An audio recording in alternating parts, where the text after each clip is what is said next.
Jesus Christ Superstar is a 1970 musical with music by Andrew Lloyd Webber and lyrics by Tim Rice. It tells the story of the last week of Jesus' life, including his betrayal by Judas Iscariot and his death.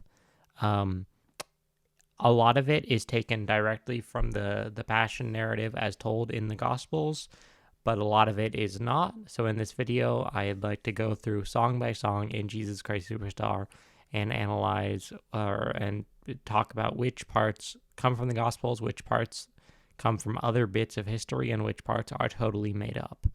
I have in this document here, on the left side is going to be the lyrics, and on the right side will be Bible verses when appropriate. We're going to go through all the songs except for Then We Are Decided and Could We Start Again Please, neither of which are in the original cast album, and neither of which particularly add anything to the gospel narrative. Neither of them really take anything from the Gospels. Okay, great. We're going to start with Heaven on Their Minds, which introduces us to sort of our main character / main villain, Judas Iscariot, who is going to betray Jesus. In this song, Judas explains that he is concerned that Jesus's movement is getting out of control and is going to upset the Roman authorities, who will end up violently putting it down. This song doesn't really have any basis in the Gospels except for one line about Caiaphas, which we'll get to later when we actually meet Caiaphas. There's just one verse I've pulled up, which is very minor. In Jesus Christ Superstar, Judas says, like his father carving wood. And in Matthew 13:55, we have someone saying of Jesus, is this not the carpenter's son? The second song in Jesus Christ Superstar is What's the Buzz?, in which the apostles ask Jesus what's happening, and Jesus sort of avoids telling them. And there's no direct parallels in the Gospels, but there's several scenes in the Gospels where the disciples are said to not really understand what's happening, especially in the Gospel of Mark. So here's Mark 4:10 through 12. When he was alone, those who were around him, along with the 12, asked him about the parables. And he said to them, to you has been given the secret of the kingdom of God, but for those outside, everything comes in parables, in order that they may indeed look but not perceive, and may indeed hear but not understand, so that they may not turn and be forgiven. From Mark 6:51 through 52. And they were utterly astounded, for they did not understand about the loaves, but their hearts were hardened. From Mark 8:21, then he said to them, do you not yet understand? So none of the lines in here have direct gospel parallels, but the idea of the disciples not understanding does. And then about halfway through the song, Mary Magdalene cools down Jesus' face with some water. This is introducing us to the romantic relationship between Mary Magdalene and Jesus. That is one of the main subplots of the show, and that has no basis in the Gospels. Mary Magdalene is portrayed as a romantic partner to Jesus in the show. That has no basis in the Gospels, and is based on the honestly somewhat misogynistic idea that Mary Magdalene was an important person in Jesus' ministry. Why would a woman have been there? Well, she must have been a romantic partner of Jesus. And we'll get to further misogynistic ideas about Mary Magdalene in the next song, which is Strange Thing Mystifying, in which Judas says that Jesus' association with a prostitute, Mary Magdalene, doesn't help the cause.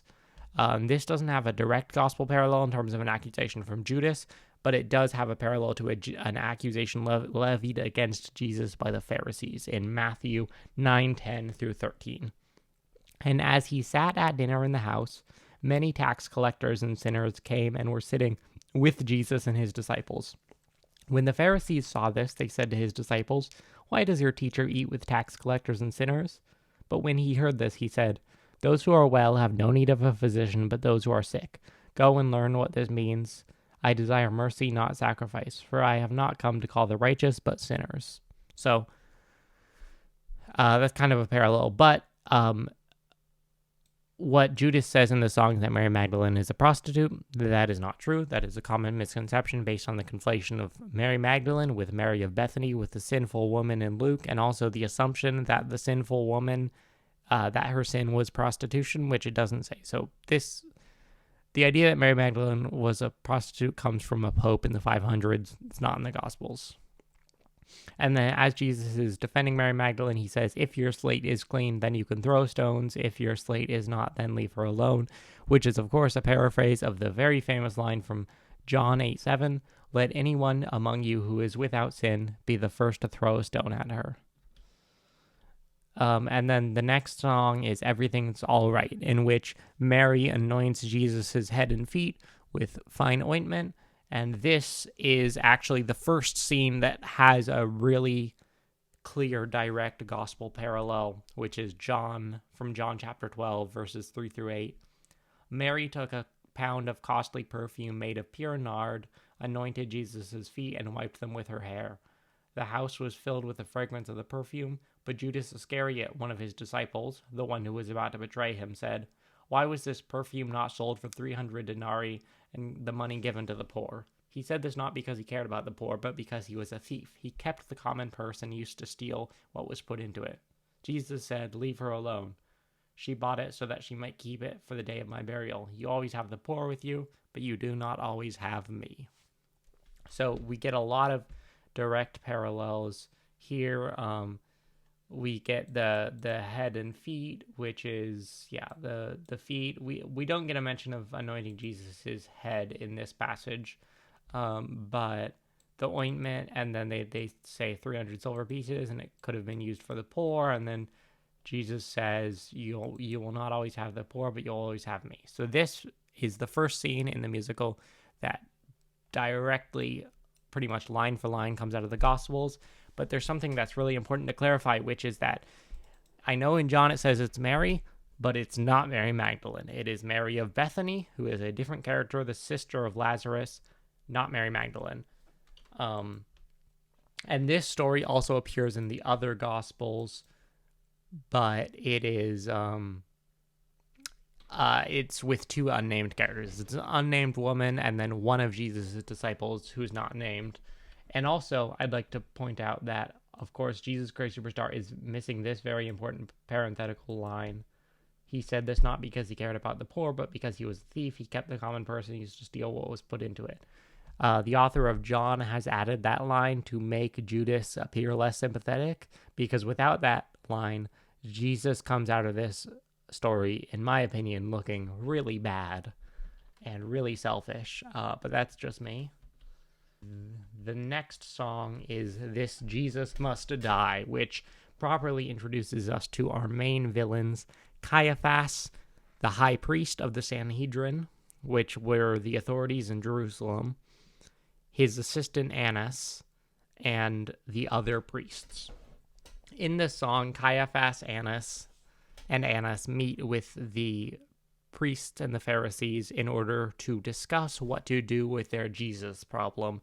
And Caiaphas decides that Jesus, like John the Baptist, must be put to death. And I'm going to read from John chapter 11, which has a pretty exact parallel with what appears in Jesus Christ Superstar. But some of them went to the Pharisees and told them what Jesus had done. So the chief priests and the Pharisees called a meeting of the council and said, what are we to do? This man is performing many signs. If we let him go on like this, everyone will believe in him, and the Romans will come and destroy both our holy place and our nation. But one of them, Caiaphas, who was high priest that year, said to them, you know nothing at all. You do not understand that it is better for you to have one man die for the people than to have the whole nation destroyed. He did not say that on his own, but being high priest that year, he prophesied that Jesus was about to die for the nation, and not for the nation only, but to gather into the dispersed children of God. So from that day on, they planned to put him to death. So what's important to note there is also this motivation that is applied to Caiaphas in the Gospel of John is essentially also given to Judas in Jesus Christ Superstar, but in the Gospels, there's nothing indicating that Judas has this motivation. In the Gospels, Judas is only depicted as being selfish, and the Judas rehabilitation and apologia is essentially the main project of Jesus Christ Superstar.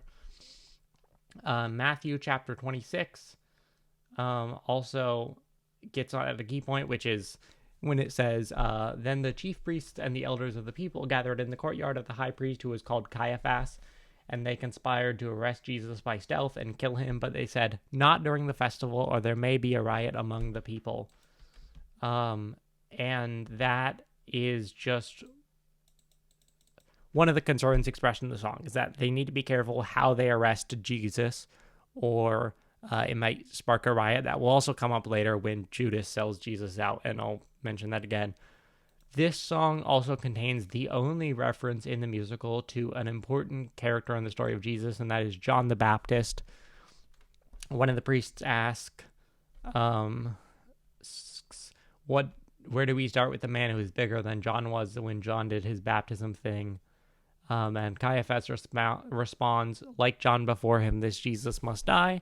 John the Baptist was indeed put to death, but this song sort of implies something incorrect, which is that it implies that Caiaphas was responsible for John's death, which is not correct. It was one of the Herods.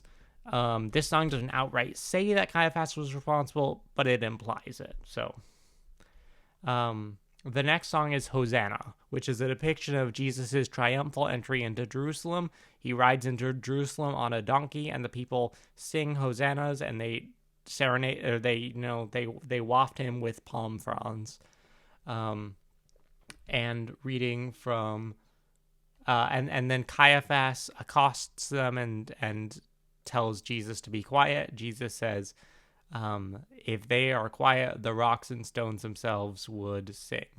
So this has a pretty direct parallel in Luke chapter 19. As he rode along, people kept spreading their cloaks on the road. Now, as he was approaching the path down from the Mount of Olives, the whole multitude of the disciples began to praise God joyfully with a loud voice for all the deeds of power that they had seen, saying, Blessed is the King who comes in the name of the Lord, peace in heaven and glory in the highest heaven. Some of the Pharisees in the crowd said to him, Teacher, order your disciples to stop. He answered, I tell you, if these were silent, the stones would shout out. And this is an example of Jesus Christ Superstar turning anonymous stories in the gospel into named characters. Here it's just one of the Pharisees, and then in Jesus Christ Superstar, it's Caiaphas, who is not a Pharisee. He's a Sadducee. The next song is Simon Zealotes. Simon the Zealot, in which Simon the Zealot tells Jesus, hey, this project you've got going on is great, but if you make it anti-Roman, we can overthrow the Roman government and it will benefit you. This has a very slight basis in the Gospels, which comes from Luke chapter 6, when Jesus' disciples are listed off, and it says, and when day came, he called his disciples and chose 12 of them, whom he also named apostles, ... Simon, who was called the Zealot. And that's it. There's no mention of anything Simon wants. Simon never gets any lines in the Gospels. He is just called the Zealot. In some of the other passages in the parallel Gospels, he's actually called the Canaanite. But here in this one bit, he is called the Zealot. The Zealots were a political group described by Josephus, who were a Jewish group who wanted to militarily overthrow the Roman government. So essentially, what the authors have done in this song is they've taken the fact that Simon is described as the Zealot, and then they have said, okay, well, that's this political group described by Josephus, so we're going to assume that Simon shares the goals of that group. But there's nothing in the Gospels that says that Simon does so. And then Jesus responds with a lament for Jerusalem, and the words that he says don't have any precise parallel in the Gospels, but the idea does in Luke chapter 19.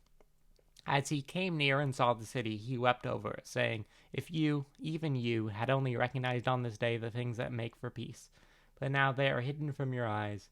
Indeed, the days will come upon you when your enemies will set up ramparts around you and surround you and hem you in on every side.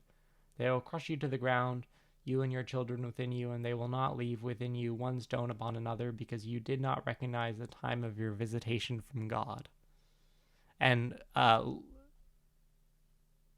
Jesus here is, of course, addressing the city of Jerusalem, and that is a reference to the destruction of Jerusalem, which would happen in 70 AD, about 40 years after Jesus' crucifixion.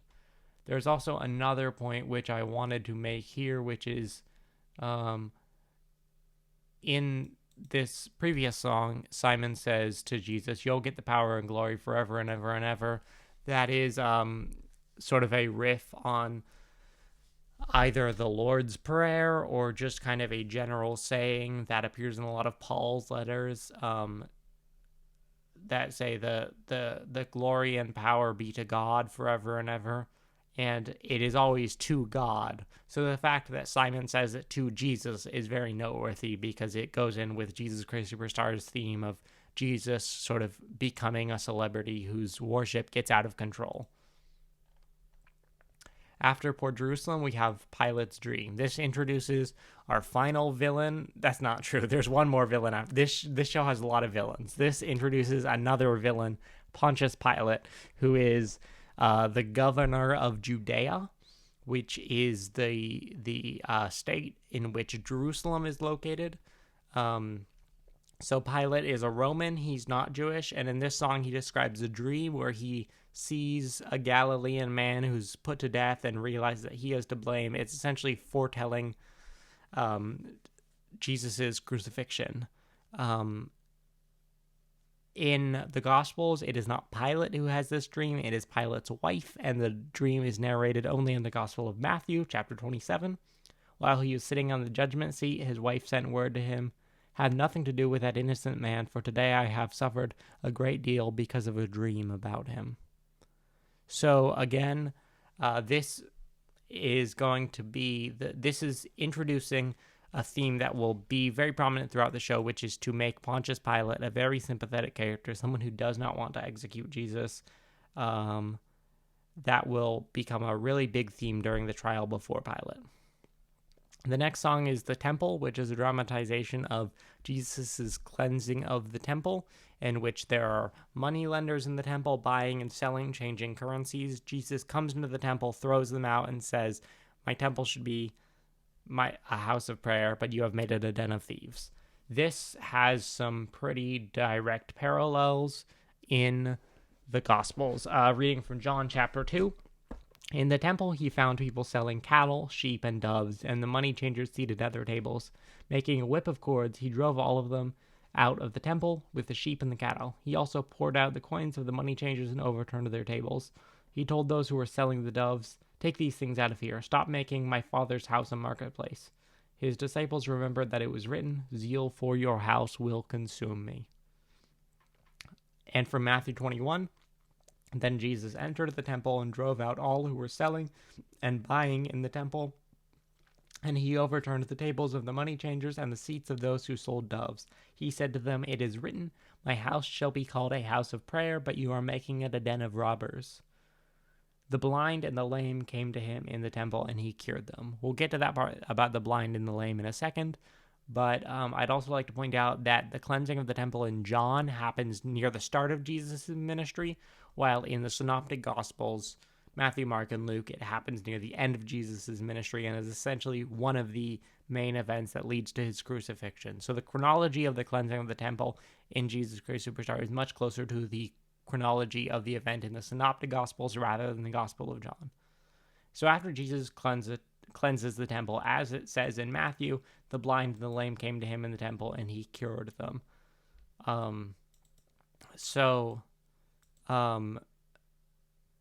A group of lepers and other disabled people come to Jesus and ask to be cured. Jesus gets overwhelmed and eventually says, "Heal yourselves, leave me alone." This is actually a point where I slightly take issue with the 1973 adaptation of Jesus Christ Superstar, because this scene doesn't happen in the temple, which it should. It's positioned right after the temple for a reason, because the point is that Jesus is letting the outcasts of society into the temple. Now, this idea of Jesus being overwhelmed by having to heal too many people is not quite directly expressed in the Gospels, but it is indirectly expressed in Mark. Reading from Mark chapter 1, but he went out and began to proclaim it freely and to spread the word, so that Jesus could no longer go into a town openly, but stayed out in the country, and people came to him from every quarter. And from Mark chapter 3, he told his disciples to have a boat ready for him because of the crowd, so that they would not crush him, for he had cured many, so that all who had diseases pressed upon him to touch him. So we never get the clear expression that Jesus is personally overwhelmed, but it comes across especially in the Gospel of Mark. Then after the temple, we get the reprise of Everything's All Right, which has no basis in the Gospels. Then we get I Don't Know How to Love Him, in which Mary Magdalene expresses her love for Jesus, and she isn't sure if he reciprocates it. This has no basis in the Gospels. Most likely, Jesus was not married. For a great discussion of that, see Volume 1 of A Marginal Jew by John P. Meyer. The next song is the end of Act 1, and that is Damned for All Time, which is the portrayal of Judas's final decision to betray Jesus to Caiaphas. And in the show, it is portrayed as something that Judas is very reluctant to do. There's no mention of that in the Gospels. Reading from Matthew chapter 6, then one of the 12, who was called Judas Iscariot, went to the chief priests and said, "What will you give me if I betray him to you?" They paid him 30 pieces of silver, and from that moment, he began to look for an opportunity to betray him. And that is sort of how it plays out in the show, but with a lot more hemming and hawing from Judas. I don't want your blood money. I don't need your blood money. But they give him the money, and then Judas tells him, if you want to arrest him when there are no crowds around him, you will find him on Thursday night in the Garden of Gethsemane. And then we get to the famous Last Supper, in which the apostles sing, and then Jesus says, this wine could be my blood, this bread could be my body.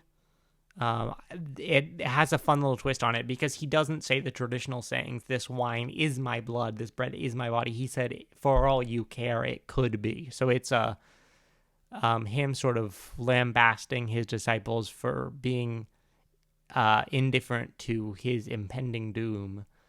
And then he tells them, one of you will deny me, one of you will betray me. Peter will deny me 3 times, and one of you will betray me. He argues with Judas. Judas runs out, and then the apostles sing some more. This line is highlighted in red. I'll tell you why in just a minute after we get through the gospel passages. This, of course, has a lot of direct parallels in the Gospels. Reading from Matthew chapter 26. While they were eating, Jesus took a loaf of bread, and after blessing it, he broke it, gave it to his disciples, and said, "Take, eat. This is my body." Then he took a cup, and after giving thanks, he gave it to them, saying, "Drink from it, all of you, for this is my blood of the covenant, which is poured out for many for the forgiveness of sins." In the gospel passages, this is establishing the institution of the Eucharist, and is also talking about the doctrine of atonement, the forgiveness of sins. Neither of those are present in the Last Supper and Jesus Christ Superstar, but it does still have the bread and the wine, the body and the blood. And then Matthew chapter 26, same chapter. When it was evening, he took his place with the 12 disciples, and while they were eating, he said, "Truly, I tell you, one of you will betray me." And they became greatly distressed and began to say to him one after another, "Surely not I, Lord." He answered, "The one who has dipped his hand into the bowl with me will betray me. The Son of Man goes as it is written of him, but woe to that one by whom the Son of Man is betrayed. It would have been better for that one not to have been born." Judas, who betrayed him, said, "Surely not I, Rabbi." He replied, "You have said so." Same chapter from Matthew. Peter said to him, "Even if all fall away because of you, I will never fall away." Jesus said to him, "Truly I tell you, this very night before the cock crows, you will deny me 3 times. Peter said to him, "Even though I must die with you, I will not deny you." And so said all the disciples. And from the same chapter, when they had sung the hymn, they went out to the Mount of Olives. And I quote this one just because of the disciples singing. We can sort of imagine this passage, which repeats throughout the song, as the hymn that the disciples sing. And I've highlighted this line in red because the apostles say, then when we retire, we can write the Gospels. And that's a misconception. None of the 4 Gospels that we have were written by Jesus' 12 disciples, not even Matthew and John. The next song is my favorite, Gethsemane, in which Jesus goes out in the garden by himself and he directly asks God, why do I have to die? Take this cup away from me. And this is sort of an amped up version of the prayer in Mark chapter 14. They went to a place called Gethsemane, and he said to his disciples, sit here while I pray. He took with him Peter and James and John and began to be distressed and agitated. And he said to them, my soul is deeply grieved, even to death. Remain here and keep awake. And going a little farther, he threw himself on the ground and prayed that, if it were possible, the hour might pass from him. He said, Abba, Father, for you all things are possible. Remove this cup from me. Yet not what I want, but what you want. So take that passage, dramatize it heavily, and you get Gethsemane. And also the him taking Peter, John, and James. That's, will no one stay awake with me? Peter, John, James, from the previous song. After Jesus' prayer, we get the arrest where Judas comes up, kisses him, and betrays the Son of Man into the hands of sinners or whatever. Reading from Luke 22, but Jesus said to him, Judas, is it with a kiss that you are betraying the Son of Man? Judas, must you betray me with a kiss? Reading from Matthew chapter 26, suddenly one of those with Jesus put his hand on his sword, drew it, and struck the slave of the high priest, cutting off his ear. Then Jesus said to him, put your sword back into its place, for all who take the sword will die by the sword. Do you think that I cannot appeal to my Father, and he will at once send me more than 12 legions of angels? But how then would the scriptures be fulfilled, which say it must happen in this way? At that hour Jesus said to the crowds, have you come out with swords and clubs to arrest me as though I were a rebel? Day after day I sat in the temple teaching, and you did not arrest me. But all this has taken place so that the scriptures of the prophets may be fulfilled. Then all the disciples deserted him and fled. And this is a parallel to when Peter tries to fight, and Jesus says, put away your sword, don't you know that it's all over? And then they take him before Caiaphas, and Caiaphas says, are you the Son of God? Which has a parallel in Luke 22. All of them asked, are you then the Son of God? He said to them, you say that I am. Then they said, what further testimony do we need? We have heard it ourselves from his own lips. And this is an important theme in Jesus Christ Superstar, that Jesus refuses to precisely tell people who he is, which is a theme in the Gospels, but is less explicit in the Gospels than in Jesus Christ Superstar. In the Gospels, Jesus often refers to himself as the Son of Man, and although he never calls himself the Messiah, when his disciples call him the Messiah, he confirms it for them. And he's most explicit about his identity in John with the famous I am statements, or when he says I and the Father are one, when he's describing, in the words of Dan McClellan, the mutual indwelling between God the Father and him. So in Jesus Christ Superstar, Jesus is very coy about his identity. In the Gospels, he is, but less so. After this song, we get Peter's denial, in which, as Jesus predicted, Peter denies Jesus 3 times. Reading from Luke 22, then they seized him and led him away, bringing him into the high priest's house, but Peter was following at a distance.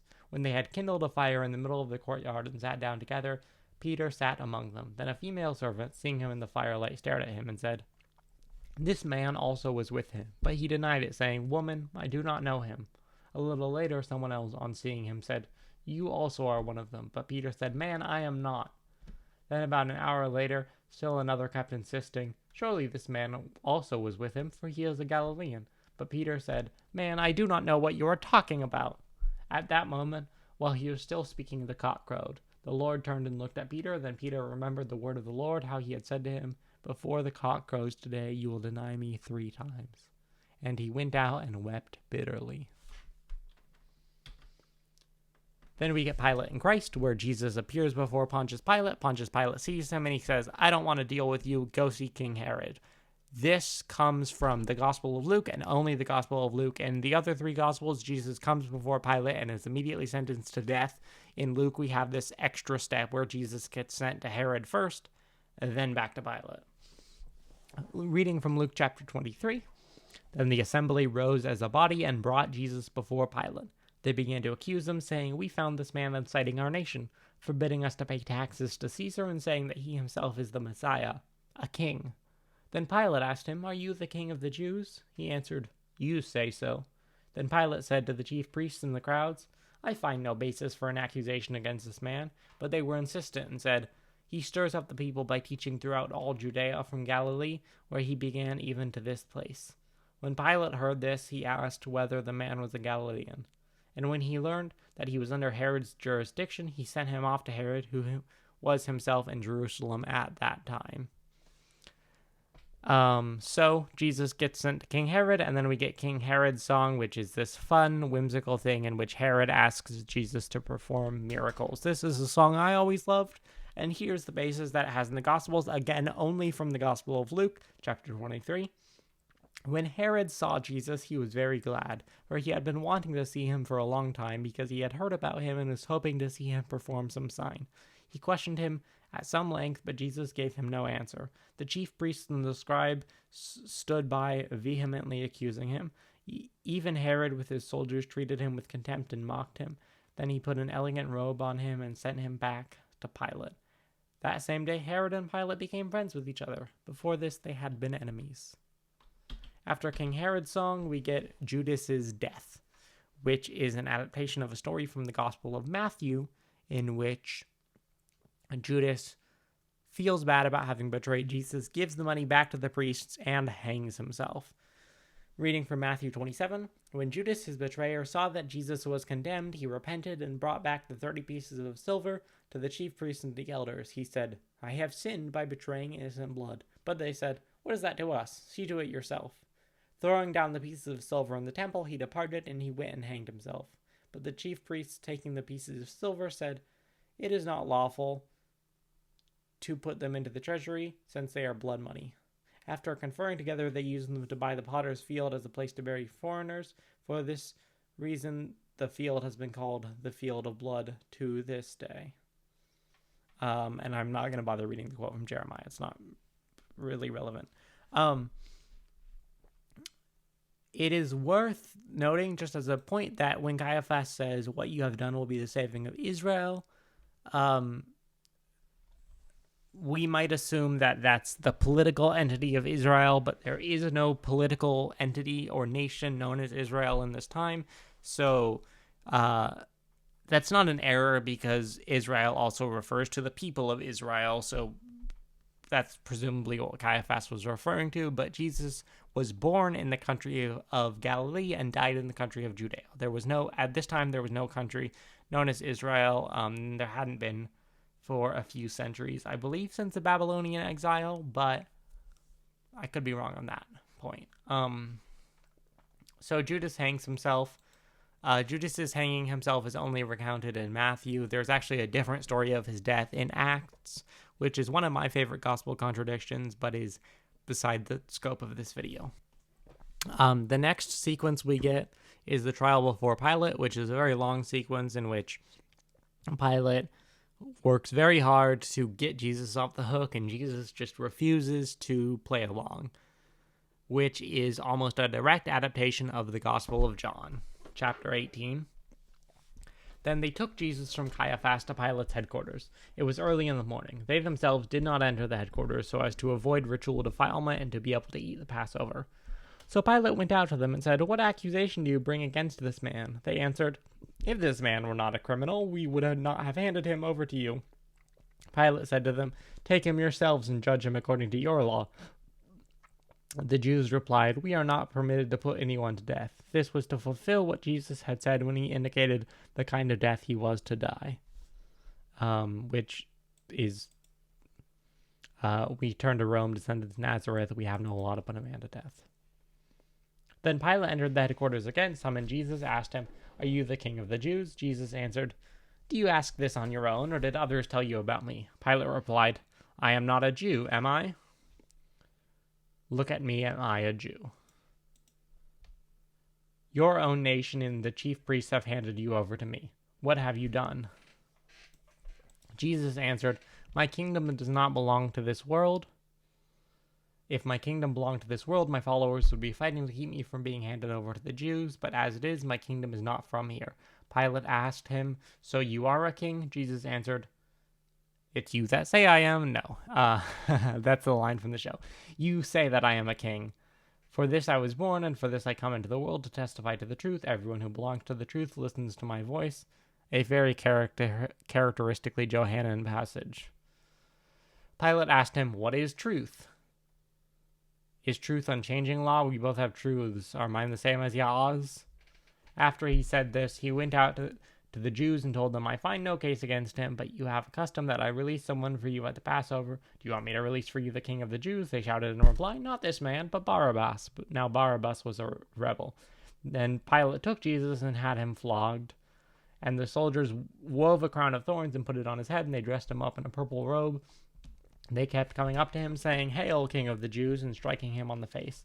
Pilate went out again and said to them, Look, I am bringing him out to you to let you know that I find no case against him. So Jesus came out wearing the crown of thorns and the purple robe. Pilate said to them, Behold the man. When the chief priests and the police saw him, they shouted, Crucify him, crucify him. Pilate said to him, Take him yourselves and crucify him. I find no case against him. The Jews answered him, We have a law, and according to that law he ought to die because he has claimed to be the Son of God. Now when Pilate heard this, he was more afraid than ever. He entered his headquarters again and asked Jesus, Where are you from? Where are you from, Jesus? What do you want, Jesus? Tell me. But Jesus gave him no answer. Pilate therefore said to him, Do you refuse to speak to me? Do you not know that I have power to release you and power to crucify you? Jesus answered, You would have no power over me unless it had been given you from above. Therefore the one who handed me over to you is guilty of a greater sin. From then on, Pilate tried to release him, but the Jews cried out, If you release this man, you are no friend of Caesar. Everyone who claims to be a king sets himself against Caesar. Remember Caesar, you have a duty to keep the peace, so crucify him. When Pilate heard these words, he brought Jesus outside and sat on the judge's bench at a place called the Stone Pavement, or in Hebrew, Gabbatha. Now it was the day of preparation for the Passover, and it was about noon. He said to the Jews, Here is your king. They cried out, Away with him! Away with him, crucify him. Pilate asked them, Shall I crucify your king? The chief priests answered, We have no king but Caesar. Then he handed him over to them to be crucified. That was very lengthy, but it's pretty much exactly how the trial plays out in the show. It's just straight out of John.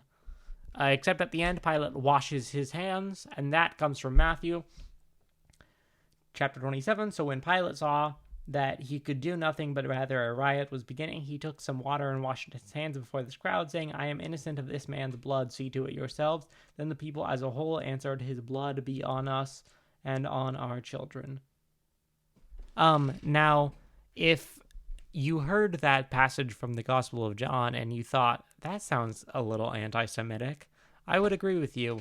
The point of taking Pilate off the hook is to blame quote-unquote the Jews, as it says in John, or the Jewish authorities, and that's probably not historically accurate. It's probably not how it played out. Jesus Christ Superstar gets accused of being anti-Semitic from time to time, and personally I don't think that the authors of the show were aware of their anti-Semitic biases, but I think they were just taking a story that already had anti-Semitic biases and retelling it without critically examining why the story was structured in that way.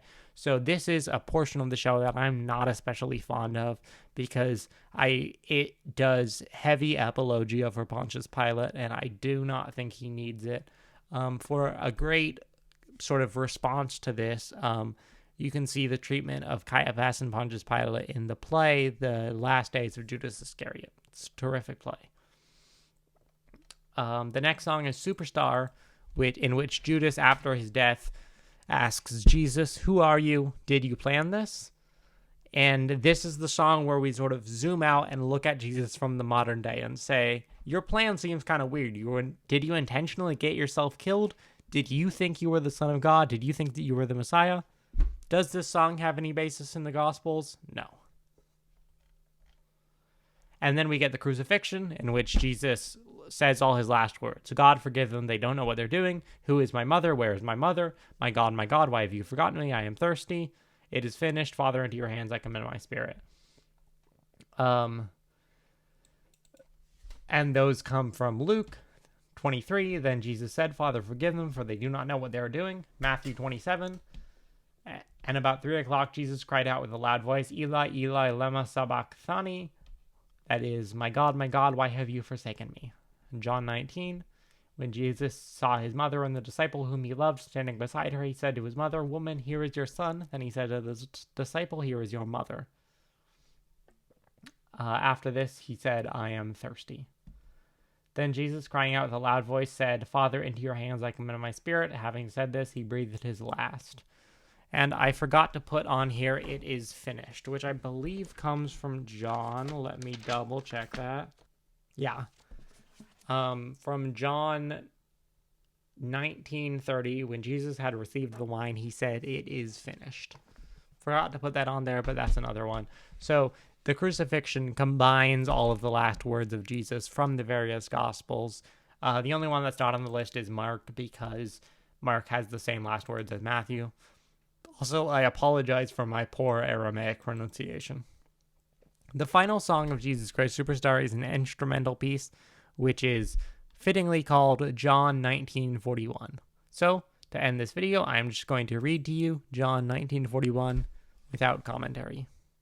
Now there was a garden in the place where he was crucified, and in the garden there was a new tomb in which no one had ever been laid. And that's Jesus Christ Superstar. To just sum up the main points of what it takes from the Gospels and what it doesn't, generally it's a fairly faithful retelling of the Gospel story. The second half is more directly taken from the Gospels because it's the Passion narrative. The first half is a little fuzzier. The two big points that Jesus Christ Superstar invents that are not in the Gospels are the romantic relationship between Jesus and Mary Magdalene and the sympathetic motives for Judas that make him out to be someone who is not self-serving but is rather looking out for the greater good. Those are not in the Gospel. Those are invented for the show. Other than that, it is a pretty faithful harmonization of the 4 different Gospel accounts into one cohesive story. It's a great musical. The 1973 movie is really fantastic. Cannot recommend it enough. And the fit for this video has been Sunday in the Park with George.